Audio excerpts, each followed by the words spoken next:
Hello and welcome to the Student Counsel Podcast, an educational advice show made for students and by students, today hosted by one student. It's just me giving a quick podcast update and then a little art story that I wanted to share. First, with the podcast, we are on a 3-week upload schedule. I feel like that's a big thing to articulate here. I've tried 2 weeks. I love it to be 2 weeks. With finals and everything going on, we're going to tentatively be at 3 weeks, with the room for holiday specials in the month of December. I would love to do a couple other episodes this month, more than just like 1 or 2, and that's the goal. We have some great episodes lined up. I have one already recorded I am very excited to share, and another one I am very excited to record here in the coming days. So that's StuCo for you. I love making this show, and I'm excited to continue it into December and beyond. Now, we get to talk about art. I originally wrote this as like maybe a pseudo blog post, but I feel like it'd be fun to share here, so it's going to sound typed up and pre-written because it is. But I've never done that before, and I want to do a podcast like that. So, here we go. The Ross School of Business is deceptively artful. While the building loudly declares its magnificence, a secret beauty lies inside. Walls throughout the building are littered with remarkable pieces and prints. The art spans from simple and striking to pieces akin to black holes. The piece slowly pulls the viewer in, closer and closer as they peer deeper into the details, until they are wholly consumed.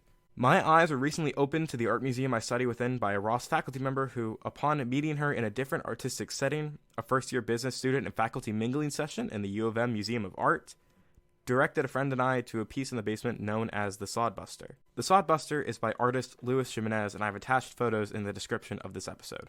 It's a beautiful piece with a lot of power to it that is just really rich and really cool, and I really love it after this whole experience.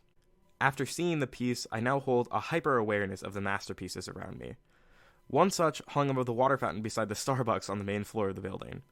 It is featured in a line of pieces, all present vague quotes with seemingly disconnected photos, but this line really spoke to me. I looked at it and it read, "Don't let it get too heavy." My spell check hates the above quotation, yelling at me in blue and red underlines to change it, and that's exactly how my brain reacted as well. The artist employed an incorrect spelling of the word to. T-O instead of T-O-O, which drastically changes its meaning.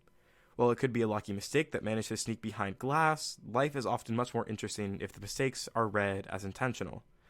The line resonates within my mind, especially as a college student.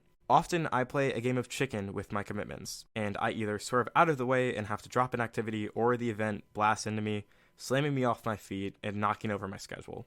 The most recent game that I lost was electing to host a pop-up restaurant the week before I left for college, where I moved in early for the welcome team.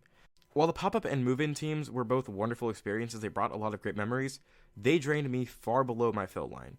I returned home after that first week of college to recover, where I enjoyed the proper goodbyes I had missed in the overcommitments. When I thought of these events, I viewed them through the lens that they would not be too heavy, spelled T-O-O. Moving into college already pushed a boundary, and I was wondering how much farther I could go. When I contemplate "don't let it get too T-O heavy," I think of a philosophy where the envelope does not need to be pushed. I still believe that escaping comfort zones and taking risks are necessities for a healthy and exciting life. However, a mindfulness in commitments and an awareness of when you might already be at heavy helps to reframe my eager desire for more. I am incredibly grateful for all of my involvements, as I have reached a much better place of avoiding the heavy. I love the clubs I'm in currently, and I don't regret the pop-up or the moving in early part. I can keep my dial healthily within the yellow, teetering between red and green, heavy and light, depending on the days. This is good. Still, this art piece gives me the joyous and surreal experience of being deeply understood by a piece of paper within 6 words. Maybe this message settled with you too, or maybe it didn't. Either way, I implore you to explore the art of your surroundings, whether it's natural beauty, the symphony of city sounds, a pretty cloud in the sky, or just anything else. I'm confident you'll be surprised by the amount of magnificence speaking all around you when all you have to do is listen. And I implore you that when we think about enrolling next semester and the next recruitment cycle or college apps, to try your hardest and don't leave things left on the table, but also be aware of whether you're thinking in a lens of too heavy or getting too heavy. So, I hope you understand, I hope you enjoyed, and I hope you're having a good time out there. Remember, you are qualified to talk about your own experiences.